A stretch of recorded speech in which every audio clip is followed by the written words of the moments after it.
Hey traders, welcome to Equity Sense Market Recap for the week. And today is April 29th, Friday. It has been a very, very, very volatile week, and I think it was more so skewed to the downside. And before I continue, I want to remind you guys we do have the stock earnings course again starting tomorrow. It's been the most highly requested class, and we've actually reduced it. So it's 750 per person, and tomorrow I think the times are for 11 a.m. Pacific, and I think the next one is about 2 p.m. Pacific. So if you need to register, definitely click on the appropriate button there, and we'll reserve your spot. So it outlines the techniques before earnings and of course after earnings, so it gives you an idea of how we trade these things. It's been a very, very knockout week for us this week, and of course the last few weeks with Apple, with Amazon, with everything else that has reported this week. So if you want to learn how to trade the earnings properly, you might want to consider this course. I think it's a pretty good deal at this point. All right. So moving on, we had a very, very bearish week.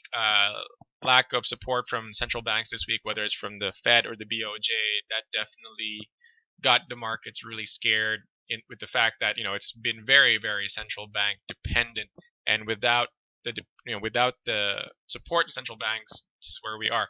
The dollar yen collapsed about almost 500 pips, if not already, after Wednesday evening's lack of support, which was expected, and Equity Sense clients were able to enjoy pretty good gains off of that. And then we had a continuous drop in Apple this week, which was expected, of course. And then I think the icing on the cake was that Carl Icahn came out yesterday, Thursday, April 28th, and said that he was already out of Apple. So that basically weighed on Apple price and took out a lot of the supports to the downside. I think it may continue in the coming days unless Apple does something at this point. In terms of everything else, oil continues to rally regardless of whatever macroeconomic fundamental data out there. It is in a world of its own. And gold, I think, had a huge, huge week, and I think it's really up huge for this year as well. And I think just from Wednesday evening to today, it has risen about $60. So those of you who are long gold, I want to give you a high five.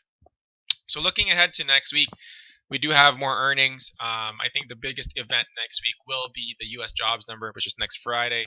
But other than that, there are no major central bank meetings for May.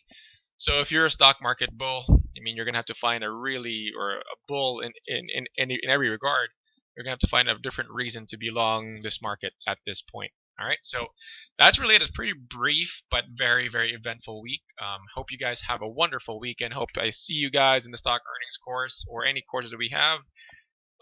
Definitely ask us if you have any questions. Just hit that contact button there, and we'll do our best to help you. Have a wonderful weekend. Take care, and thanks for listening.